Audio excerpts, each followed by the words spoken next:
कल जनाब ने एक स्टोरी लगाकर अपने फादर के हॉस्पिटलाइजेशन की न्यूज़ दी थी कि वो आईसीयू में हैं और उनको ब्रेन स्ट्रोक आया है।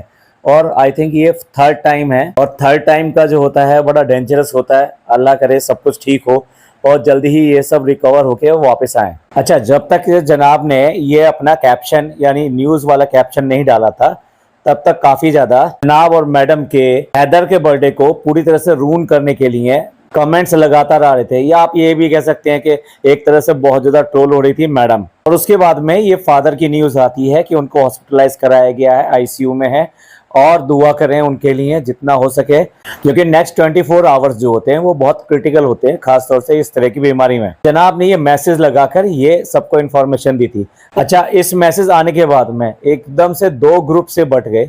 एक ग्रुप वो था कि जो बेसिकली उनकी दुआ के लिए, इन सब के लिए बात कर रहा था कि भाई इस तरह से हॉस्पिटलाइजेशन हुआ है, ये ठीक नहीं है, और वो भी थर्ड टाइम हुआ है तो ये ठीक नहीं है, तो इसलिए आप दुआ की दरख्वास्त करें, वो जल्दी ठीक हो जाए, रिकवर हो जाए। और दूसरी तरफ इस तरह की बातें आ रही थी जो ये कह रहे थे कि भाई ये कर्मा है। दूसरा एक और भी बात मुख्य रूप से आ रही थी कि ये सब जो है क्या जनाब की जो अपनी आज तक की स्ट्रेटेजी रही है कि जब जब वो प्रॉब्लम में आते हैं, जब कुछ आते हैं तो कोई ना कोई चीज़ लेकर सामने आ जाते हैं। लोगों का इस तरह का कहना था कि जैसे कि भेड़िया आया, आप बार बार ये सुनाते हो, फिर असल में भेड़िया आ गया तो फिर आप क्या करोगे, लाइक दैट। क्योंकि अब से पहले कई सारे इंसिडेंट ऐसे भी हुए हैं कि जब इन लोगों ने अपनी ट्रोलिंग से बचने के लिए कोई ना कोई इस तरह की चीज़ सामने लेके आए। अब देखिए, ये कोइंसिडेंस हो सकता है कि खुदा मतलब इनके ऐसे कैसे साथ में रहता है कि जब भी इनके व्यूज़ डाउन हो, जब ये ट्रोल हो रहे हो, तो जब कोई ना कोई ऐसी घटना हो जाए या ऐसी घटनाएं कर दी जाती हैं। क्योंकि कोइंसिडेंस जो होते हैं वो एक बार, दो बार, तीन बार, चार बार, ऐसे हर बार जो होते नहीं चले जाते हैं। तो इसलिए लोगों का अपना एक डाउट है, तो वो अपने डाउट की वजह से अब वो भड़ास अपनी निकाल रहे हैं। हालांकि इस तरह की बीमारी और इस तरह का ये कहना कि भाई आप अपने फादर के को भी यूज़ करोगे, ऐसे करोगे, मैं नहीं मानता इस बात को। हालांकि अभी सिर्फ और सिर्फ एक अपडेट दी गई है, उसके बाद में कुछ नहीं आया है।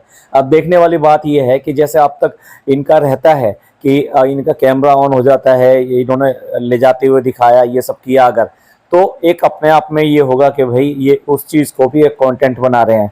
और अगर ऐसा करेंगे तो डेफिनेटली हम भी आएंगे बात करने के लिए।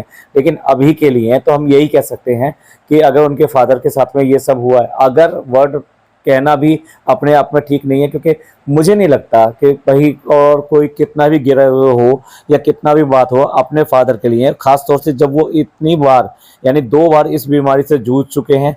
और मुझे नहीं लगता कि वो 100% रिकवर्ड है। उनके अभी भी उसके बीमारी के अंश हैं जो दिखाई देते हैं, जिसकी वजह से वो नॉर्मल नहीं दिखाई देते। और नॉर्मल ना करने में तो खैर इनका भी हाथ है। मैं बार बार इस बात को कहता हूँ कि एक व्यक्ति अगर बीमार होता है तो बीमारी के बाद में एक तो उसकी मेडिसिन रिकवर करती है, उसकी जो फिजिकल बॉडी होती है वो रिकवर कर रही होती है, लेकिन इसके साथ साथ उसकी मानसिक स्थिति के ऊपर भी काम करना पड़ता है। यानी एक बीमार की जो मानसिक स्थिति होती है और एक स्वस्थ व्यक्ति की जो मानसिक स्थिति होती है उसमें बहुत अंतर होता है। आप चलते फिरते देख सकते हैं, किसी को उठते बैठते हुए देख सकते हैं, नित्य काम करते हुए देख सकते हैं, यानी कि डेली वर्क जो होता है उसको काम करते हुए देख सकते हैं, लेकिन आप ये नहीं कह सकते कि उसकी मानसिक स्थिति है उसकी बीमारी से बाहर आ गई है। एक डर हमेशा लगा रहता है उस बीमारी का, जिस बीमारी से आप ग्रस्त हैं, कि कहीं ना कहीं वो बीमारी कितने लंबे तक खींचेगी और वो 100% उससे रिकवरी होगी या नहीं होगी। कुछ ऐसा तो नहीं है कि ये सब अभी टाइम बीइंग के लिए हो और सस्टेनेबल ना हो, कहीं दोबारा से बाउंस बैक तो नहीं करेगा, कोई गड़बड़ तो नहीं हो रही है, कोई टेस्ट आगे कोई ऐसा प्लान हो जिससे ये पता लगता हो कि भाई जिससे उस बीमारी के खात्मे का या फिर आगे बढ़ने की सूचना मिलती हो, वो उसका भी एक टेंशन होता है। तो इस तरह से देखा जाए तो मानसिक स्थिति से एक बीमार आदमी बहुत बहुत अलग स्थिति में होता है। अब ऐसे में इस चीज़ से बाहर निकालने में डॉक्टर्स हेल्प नहीं कर सकते, उसमें उसकी जो फैमिली होती है वो ही हेल्प कर सकती है। अगर हम देखें तो इनको जो फर्स्ट स्ट्रोक आया था आई थिंक 2013 के आसपास आया था, और ये वो दौर था जबकि इनका जो सुपर हिट सीरियल जिससे कि मैडम की पहचान बनी इंडस्ट्री के अंदर, और जनाब भी मतलब मैडम के साथ में थोड़ा सा दिखाई दिए थे, और वो एक इनका फर्स्ट माइलस्टोन था, जिसे कह सकते हो कि जैसे कोई बड़ा सीरियल इनको हाथ में मिला हो या जिसमें इन्होंने काम किया हो। हालांकि बहुत लंबे समय तक ये वहाँ काम नहीं कर पाए, आई थिंक पूरा 1 साल भी ये काम नहीं कर पाए थे, एग्जैक्ट मुझे अभी ड्यूरेशन याद नहीं है। जिस तरह से इनको वहाँ से निकाला गया था, तो उसकी जो स्टोरी हमने एक्सपोज की थी, यानी कि किस तरह से इन्होंने, मैडम ने चीट किया था अपने फर्स्ट हस्बैंड को और एक्स्ट्रा मैरिटल अफेयर में आई थी। उसके बाद में जनाब को ये सारी चीजें पता थी, उसके बाद में भी वो अफेयर में आए और उसके बाद में ये सब डिस्क्लोज होने के बाद में इनको उस सीरियल से निकाला गया। एनीवे, अभी हम उसकी बात बिल्कुल नहीं करना चाहते, जस्ट एक दौर याद दिला रहे थे कि किस दौर में ये हुआ था। तो तब इनको फर्स्ट अटैक आया था, तब ये लोग भोपाल में ही रहा करते थे और तब पहले जनाब वहां पर गए थे और जनाब वहाँ आई थिंक 14 डेज या समथिंग वहाँ पे थे। फिर मैडम भी उनको वहाँ पे देखने गई थी। उसके बाद में ये डिसीजन हुआ कि इनको लेकर यहाँ मुंबई आ जाएंगे और तब इनका ये शिफ्टिंग यहाँ पर हुआ था। और उसके बाद में भाई जो मैडम ने इनका हाथ पकड़ा है, तो वो पकड़ते पकड़ते इतनी आगे ले आई कि कितनी सारी सड़कें पार करते करते मीरा रोड में जाके इनका अपना आशियाना, घोंसला, जो भी कुछ कहिए वो बना और ये फैमिली पूरी की पूरी एक ट्रांसफ़र हुई। इसकी डिटेल स्टोरी तो हमने उसी पॉडकास्ट में दिया था, जो हमारा कॉलर पॉडकास्ट था शबनम जी के साथ में। और इस तरह से ये कहानी आगे चलती चलेगी। उसके बाद में 2000 आई थिंक 21 में, एग्जैक्टली मुझे याद है थोड़ा सा, कि 2021 में फिर दोबारा से इनको अटैक आया था तो तब फिर दोबारा से हॉस्पिटलाइज हुए थे। और तभी के टाइम की जो स्टोरीज आपको देखने को मिलती हैं मैडम की, जिनके लिए मैडम आज की डेट में ट्रोल होती हैं कि भाई हम लोग जो है अगर अपने बड़ों के लिए अगर ज़रूरत पड़ी तो हम कार की डिक्की में, कार में जाके सो जाएंगे, और लेकिन नहीं, हम उनको जो अपना कमरा दे देंगे। आप किस तरह की बातें करते हैं, आप होते कौन है ऐसी बात करने वाले, और गेट लॉस्ट और एनीवे जो भी बात हुई थी वो उसी टाइम की हुई थी। हालांकि ये उसी टाइम में इन लोगों ने अपना एक बर्थडे, यानी मैडम का एक बर्थडे आया था, तो बर्थडे भी हॉस्पिटल में ही सेलिब्रेट किया था। कि जो लोग इनकी स्टोरीज से जुड़े रहते हैं या इनके व्लॉग पहले से ही देख रहे हैं, उन्हें तो ये सब चीज़ें अच्छी तरह से याद होंगी। तो दूसरा वाला अटैक जो है ना उस टाइम आया था। अच्छा, उस टाइम में ये लोग व्लॉगिंग में थे और लगातार इनके व्लॉग्स वगैरह ये सब आते थे, डब्बा के भी व्लॉग आते थे, जनाब के भी आते थे और मैडम के भी आते थे। तो इस तरह से उस टाइम में भी इनकी व्लॉगिंग चल रही थी। और उस टाइम की वीडियो क्लिपिंग जो इन्होंने छोटी छोटी डाली थी, तो वो आज की डेट में, अब जैसे ये हॉस्पिटलाइज हुए हैं ना, अगेन वो सरफेस पे आ गई हैं, या ये कहिए घूम रही हैं, या ये कहिए कि कुछ चैनल जो इन सब चीज़ों से फ़ायदा उठाना चाहते हैं वो उसको थोड़ा सा एडिट करके चला रहे हैं। तो एक बात तो मैं ये कहना चाहूँगा, अभी तक ऑफिशियली इनकी तरफ से सिर्फ और सिर्फ जनाब की स्टोरी आई है, उसके अलावा ऑफिशियली कुछ भी नहीं है। तो उसके अलावा आप जो भी देख रहे हैं टेली मसाला के नाम से या व्हाटएवर जो ये है चैनल्स, उसके अलावा भी जो मतलब इनकी हर बार न्यूज़ देते रहते हैं, मैं न्यूज़ चैनल की बात नहीं कर रहा, कुछ और ऐसे चैनल हैं जिनके ऊपर एक मैंने छोटा सा एक पॉडकास्ट बनाया है बिता के, किस तरह से ये लोग मैनिपुलेट करते हैं चीज़ों को और कितना एक्सैक्रेट करके दिखाते हैं। मैडम की बीमारी के टाइम पे ना जाने उन्होंने कैसे कैसे थंबनेल बनाकर क्या क्या स्टोरियां चला दी थी, हॉस्पिटलाइज करना, बड़ी बुरी हालत में दिखाई देना। एनीवे, उसकी बात नहीं करते। तो मैं ये आपको बताना चाह रहा हूँ कि उस टाइम में भी इस तरह की बहुत सारी, आजकल एआई से भी जनरेट हो जाते हैं, तो इस तरह के वीडियो जो पब्लिश हुए थे, अब एक बार फिर इस तरह के वीडियो आ रहे हैं, तो उन पर आप बिल्कुल भी विश्वास ना करें। ये जो दिखाए जा रहे हैं, एक तो उसमें अम्मी का वीडियो आ रहा है, जब अम्मी रो रो कर जो है ये आप सबसे दुआएं कर रही हैं कि भी अंकल को वापस ले आओ, और आप ज़रूर इतनी सारी दुआएं करोगे, फिर दोबारा से उनको वापस ले ही आओगे जैसे कि आप पहले ले आए थे। डब्बा साइड में बैठी हुई है, तो अम्मी का रो रो के वो जो वीडियो है वो भी जो है कुछ लोग यूज़ कर रहे हैं और दिखा रहे हैं। दूसरी तरफ जनाब ने एक काला सा चश्मा लगा के एक अपडेट दिया था अपने फादर का, जब पिछली बार हॉस्पिटलाइज हुए थे, कि उनको एडमिट कराया गया है और उनके लिए 72 आवर्स, नोट कीजिए अभी 72 आवर्स दिखाई दे रहा है उसमें, जो इस तरह की क्लिपिंग है। जबकि जनाब ने जो अपनी स्टोरी लगाई है, जो मैं आज की डेट में अथॉन्टिक स्टोरी कह रहा हूँ या अथॉन्टिक अपडेट कह रहा हूँ, उसमें उन्होंने 24 आवर्स का जिक्र किया है। तो वो पुरानी वाली स्टोरी है जो 72 आवर्स वाली घूम रही है कि उनको हॉस्पिटलाइज करा दिया गया है, ये हो रहा है, वो हो रहा है। एक छोटी सी अपडेट जो है उसमें है कि बस आज तक जो है अभी तक की ये अपडेट थी, तो मैंने सोचा कि आपको अपडेट बता दूं। तो वो भी जो है, मैं झूठी नहीं कहूँगा, लेकिन वो बेसिकली पुरानी क्लिपिंग है और इसी तरीके से कुछ और क्लिपिंग भी आ रही है कि जब जनाब को मतलब हॉस्पिटल ले जाया जा रहा है, और एक और क्लिपिंग वो वायरल हो रही है कि मतलब जिसमें वो कार से उतरते हैं और उनको पकड़ कर, मतलब अब बताइए उस क्लिपिंग का कहाँ से इस बीमारी से संबंध। क्या आप सोच सकते हैं कि जो बीमार इस तरीके की बीमारी से हो उसको आप कार से उतार के आप ऐसे ले जा पाएंगे? नहीं। तो ये सारी सारी जो आ रही हैं इस समय, उस पर विश्वास ना करें, ये सब गलत है। या गलत भी कहना मुश्किल है, पुरानी क्लिपिंग्स को यूज़ किया जा रहा है, लेकिन गलत तरीके से यूज़ किया जा रहा है, गलत अपडेट देने के लिए यूज़ किया जा रहा है।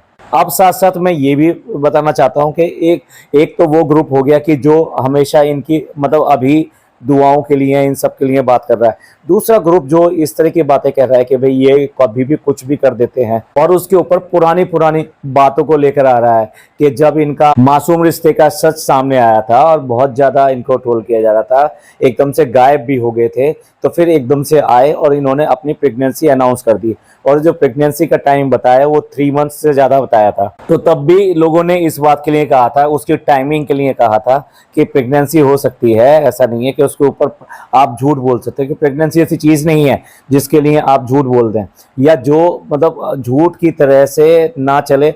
आई मीन उसको सच बताने में और झूठ बताने में, इन दोनों का अंतर आपको निकालने में दिक्कत हो, आप आराम से देख सकते हैं कि हाँ भाई प्रेगनेंसी है तो वो दिखाई देती है, और उसके बाद के रिजल्ट भी दिखाई देते हैं, तो आप ऐसा नहीं कर सकते। तो तब भी लोगों ने इस बात के ऊपर बोला था, उसकी टाइमिंग के ऊपर। और उसके बाद में जिस तरह का मैडम का प्रेगनेंसी का पीरियड रहा, मतलब एक लंबा पीरियड जो होता है, जो 7 महीने उन्होंने कहा, उसमें से 3 महीने उन्होंने गायब कर दिए थे, लेकिन बाकी का जो पीरियड रहा वो भी इतना ऐसा रहा कि लोगों को विश्वास नहीं हो रहा था। तो अक्सर जो है इस बात के लिए बात आती रहती थी कि अगर ये प्रेग्नेंट हैं तो फिर प्रेग्नेंट जैसी दिखाई क्यों नहीं देती हैं। इनका हमेशा जो बम्प था, मतलब जो पेट होता है वो ऊपर नीचे बेबी बम्प क्यों हो रहा था, और इन्होंने किसी तरह का भी कैसा भी कोई सेलिब्रेशन क्यों नहीं दिखाई दिया। और जो एक प्रेग्नेंट लेडी के अंदर सिम्टम्स होते हैं, उसकी जो प्रॉब्लम्स होती हैं, या ये कहिए क्रेविंग होती है, या उसके जो स्टेटस होते हैं, वो उस तरह की चीज़ें मैडम के साथ में क्यों नहीं हो रही हैं जो एक आम लेडी के साथ में होती हैं। तो तब इसलिए बहुत ज़्यादा ये बात घूम रही थी कि ये इन्होंने क्या सरोगेसी कराई है, और उसके बाद में इनका हॉस्पिटलाइज होना, अचानक ही हॉस्पिटलाइज होना, पर्टिकुलरली उस डेट पे हॉस्पिटलाइज होना कि जब जनाब का बर्थडे होता है, और उसके बाद में जिस तरह से इन्हें ले जाया जा रहा था, उसमें जो इनके कमेंट्स थे जनाब के, मैडम के और डब्बा के कमेंट्स थे, वो काफ़ी हद तक मैच नहीं हो रहे थे। तो इसलिए ये सारी स्टोरियां जो है ना, इस बात के लिए की जा रही थी कि ये किसी भी हद तक जा सकते हैं और कोई भी स्टोरी क्रिएट कर सकते हैं अपनी किसी भी एक स्टोरी को सच साबित करने के लिए। ये उस टाइम के तो कई सारे ऐसी चीज़ें थी, हमने भी कुछ पॉडकास्ट बनाए थे, नंबर 1 नंबर 2 ऐसे करके 8 से 10 डाउट्स जो थे वो लोगों के सामने लेकर आए थे। सच क्या है वो तो यही बेहतर जानते हैं। इसके बाद में आपने देखा होगा कि डब्बा का मिसकैरेज हुआ था, उसके बाद भी उस पर ब्लॉग भी बनाया गया था और सेलिब्रेशन भी किया गया था, यानी ईद का टाइम था वो, उस पर भी लोगों ने काफ़ी हद तक यही बात कहा था कि भाई आप इस तरह से अपनी बीमारी, अपनी इन सब चीज़ों को किस तरह से यूज़ करते हैं एज ए कंटेंट। उसके बाद में मैडम का वहाँ पर जाना, आई मीन जो मास्टर शेफ़ था उसमें जाना, फिर मास्टर शेफ़ से बाहर निकलने के लिए एक दूसरी नई स्टोरी फॉर्म करना, उस स्टोरी को वो कॉन्स्टेंटली प्रॉपरली ट्रू भी नहीं कर पाई, कभी हाथ में इधर जा रहा है बैंड, कभी उधर जा रहा है बैंड, और फिर अचानक ही इनका रमज़ान व्लॉग की स्टार्टिंग हो जाना, और रमज़ान व्लॉग में मतलब जो आपको पता ही है कितना आता है। और फिर उसके बाद में जब ये ट्रोलिंग मिल रही थी कि किस तरह से मैडम ने इसको मैनिपुलेट किया अपनी बीमारी को, यानी जो कंधे की बीमारी बताई गई थी उसको मैनिपुलेट किया। आज भी मैडम का हाथ जो है, वो हथेली जो है, आज भी लाल होती है। जब एक टाइम इन्होंने दिखाया था, देखो भी मेरे हाथ में इस तरह से ये हो रहा है। अब इसके बाद में, इस सब के बाद में जो कश्मीर वाला इंसिडेंट हुआ, और कश्मीर वाले इंसिडेंट के बाद में जब ये आए और इन्होंने अपना एक कैप्शन डाल दिया कि भाई व्लॉग जो जल्दी ही आएगा, और जो वहाँ पर हुआ था उस सब के बारे में कुछ भी बात नहीं करी, तो उसके ऊपर जो इनकी ट्रोलिंग हुई थी भाई, 15 दिन लगातार ये लोग एकदम से घुस गए थे, कहीं से कोई बाहर नहीं आया था, कोई बात नहीं कर रहा था उसके बाद में।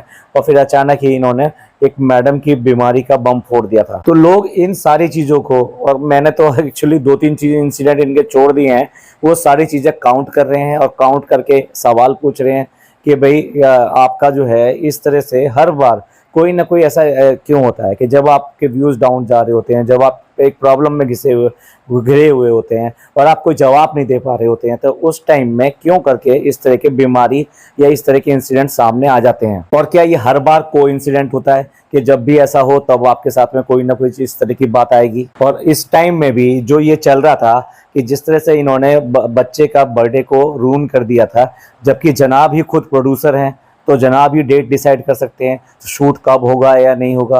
और उसके ऊपर मैडम का ये कहना कि मैंने इनको फोर्स किया था, मैंने इनको जिद किया था कि ना मैं दवाई खाऊंगी, ना ट्रीटमेंट लूंगी, फलाना फलाना फलाना, तो मैं ये सब नहीं करूंगी अगर तुम शूट पर नहीं जाओगे, मुझे ये शूट जल्दी से जल्दी ख़त्म चाहिए। तो मैडम आपने क्या ये भी कह दिया था कि इस डेट को ख़त्म होना चाहिए, वो इस डेट को शूटिंग रखनी चाहिए, इस डेट को वहाँ पर ये सब होना चाहिए। इसीलिए मैडम को ज़बरदस्त तरीके से ये कहा जा रहा था कि ये बिल्कुल मास्टरमाइंड है और कोई भी चीज़ बर्बाद करनी हो तो ये उसमें सबसे आगे है। मामू को, मोमानी को ज़बरदस्त तरीके से ट्रोल हो रही थी।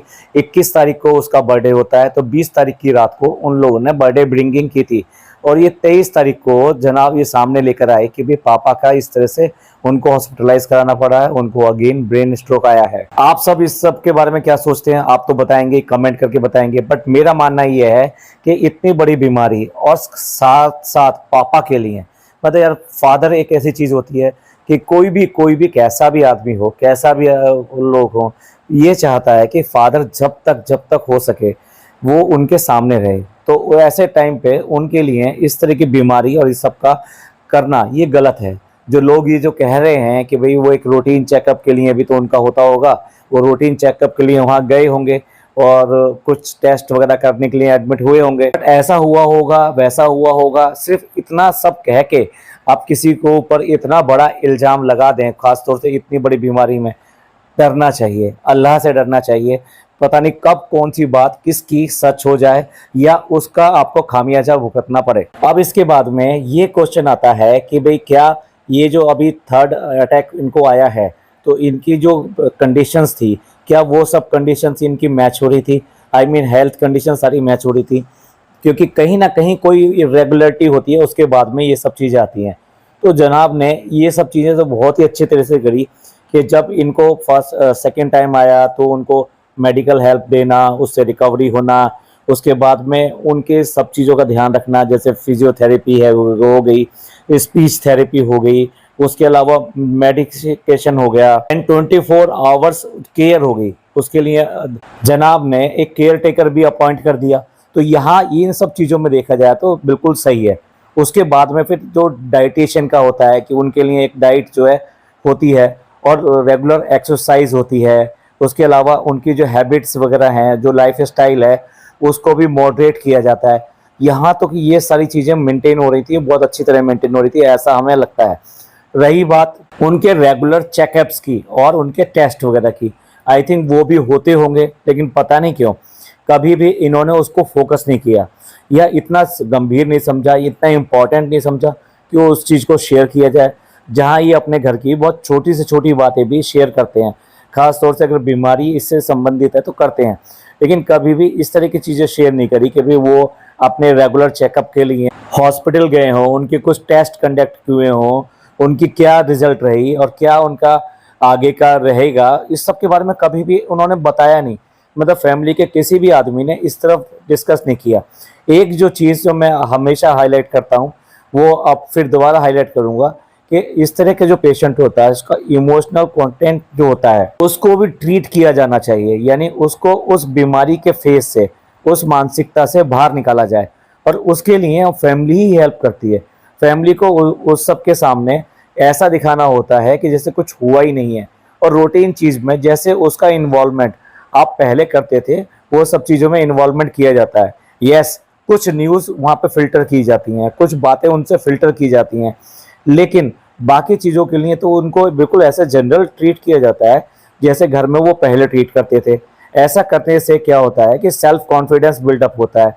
उनको लगता है कि वो पहले की तरह रिकवर हो रहे हैं और घर की किसी भी एक्टिविटी में जैसे वो पहले पार्ट लेते थे वो कर रहे हैं, यानी कि वो अपना रोल निभा पा रहे हैं। देखो, फादर जो होता है एक ऐसी शख्सियत होता है कि चाहे कोई भी उम्र क्यों ना हो जाए, वो पूरे घर को कमांड करना चाहता है। क्यों कमांड करना चाहता है?